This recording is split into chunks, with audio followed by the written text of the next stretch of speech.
Winter can be beautiful, but sometimes it arrives with a roar, as it did this past weekend, December 6th to 7th, 2025.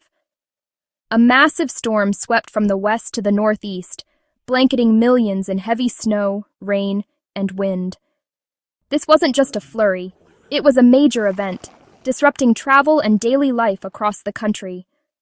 The storm's timing, just before the holidays, made things even more complicated for travelers and families. Airports filled with anxious passengers, and roads became treacherous, testing everyone's patience and resilience. As the system moved east, some regions faced deep snow, others icy rain and flooding. From the Midwest's snow-covered plains to the Southeast's rain-soaked coasts, the entire nation was talking about the weather. The storm was a powerful reminder of how interconnected we are and how quickly nature can upend our plans. For one weekend, weather dominated the news in our lives, uniting the country in a shared experience. The Rockies and Northern Plains took the brunt of the storm, waking up Sunday to a world transformed. Canton, South Dakota, saw over 9 inches of snow, while Ames, Iowa, measured 8, turning towns into winter playgrounds and travel headaches. Road crews worked non-stop to keep main routes open, but the snow was relentless. The Great Lakes region was next, with Rockford, Illinois, getting nearly 6 inches, enough to disrupt daily life and bury cars. Even Chicago, with 4 inches at O'Hare, felt the impact, especially as a major travel hub.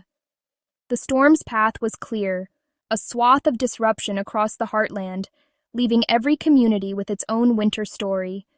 For many, the weekend was a cycle of shoveling, warming up, and heading back out, classic winter in the Midwest. The snow's reach was wide, but its effect was deeply personal for everyone it touched.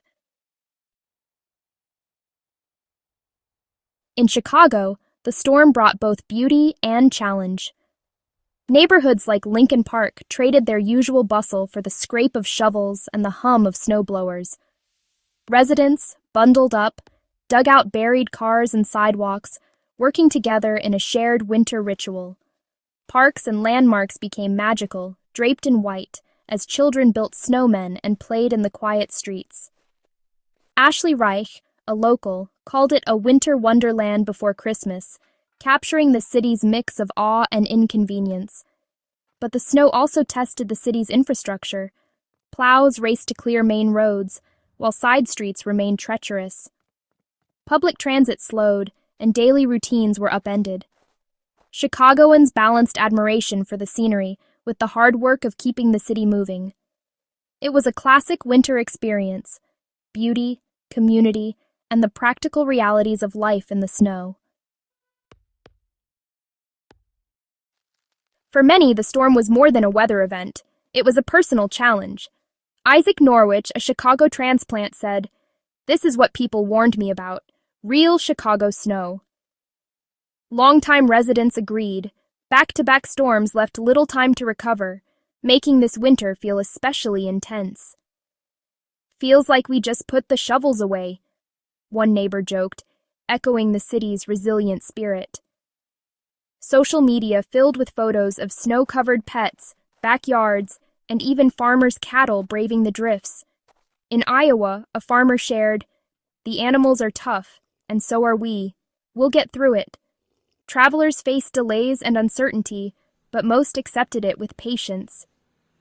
"You can't get mad at the weather," said one woman at O'Hare. The storm brought frustration, but also a sense of community, as people shared stories and helped each other out. Whether digging out driveways or waiting for flights, everyone had a story to tell. The storm's impact was felt in every home, on every street, and in every airport lounge. It was a weekend of resilience, patience, and shared experience. Nowhere was the storm's impact more visible than in the nation's airports. By Sunday, over 7,000 flights were delayed and nearly 600 canceled, stranding hundreds of thousands of travelers. O'Hare, with 4 inches of snow, became a choke point, over 1,200 delays, and nearly 300 cancellations in a single day. The ripple effect spread nationwide, with airports in Atlanta and Charlotte also hit by delays and cancellations. Passengers faced long lines, endless waiting, and the challenge of rebooking as airlines scrambled to recover. Terminals became makeshift homes, with travelers camped out on floors and in chairs. The storm exposed just how vulnerable air travel is to weather, and how quickly a single event can snarl the entire system. For many, it was a test of patience, and a reminder that nature still calls the shots. For Chicagoans, this storm felt like deja vu, a sequel to the post-Thanksgiving blizzard just a week earlier. That November storm set a record at O'Hare with over 8 inches of snow, causing massive travel chaos. The December storm brought less snow, but even more flight delays and cancellations as the system struggled to recover. The back-to-back storms left little time for cleanup, exhausting residents and city services alike. Coffee shop conversations turned to the relentless start to winter.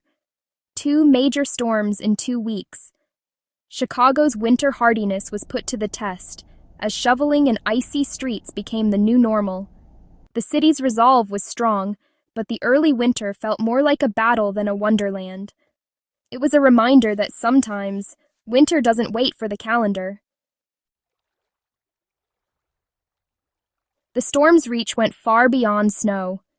In the southeast, Florida and Georgia faced heavy rain and flooding, not snow. The National Weather Service warned of flash floods, strong winds, and even isolated tornadoes. The Appalachians saw a mix: rain at lower elevations, snow higher up, making travel hazardous. Meanwhile, the Pacific Northwest battled atmospheric rivers, with flood alerts for millions and mountains expecting feet of snow. Tragically, in Washington state, a fallen tree claimed a life as saturated ground, and high winds took their toll. Gusts up to 70 mph battered the coast, while relentless rain raised avalanche risks in the mountains. From coast to coast, the weekend's weather was a reminder that winter's threats come in many forms. By Monday, December 8th, the storm had moved out, leaving behind clear skies and a nation ready to dig out. The Midwest basked in sunshine, but the work was just beginning. Side streets and driveways still needed clearing.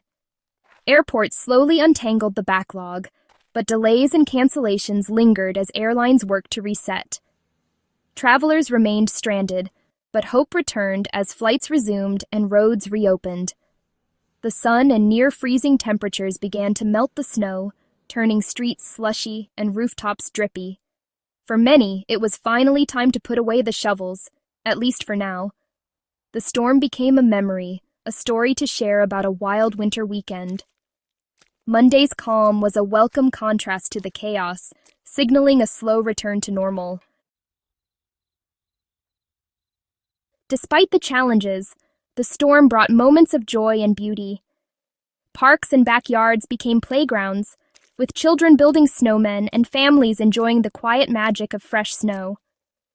Chicago's Ashley Reich called it a beautiful prelude to the holidays, as twinkling lights and snow-dusted trees lifted spirits. Neighbors helped each other dig out, forging new connections in the cold. Inside, families played games and shared hot chocolate, making the most of the forced slowdown. The storm reminded everyone to pause, connect, and find delight in winter's simple pleasures. It was a weekend of hardship, but also of wonder, a classic winter tale of resilience and joy. In the end, the storm left behind not just snow, but memories and stories to last the season.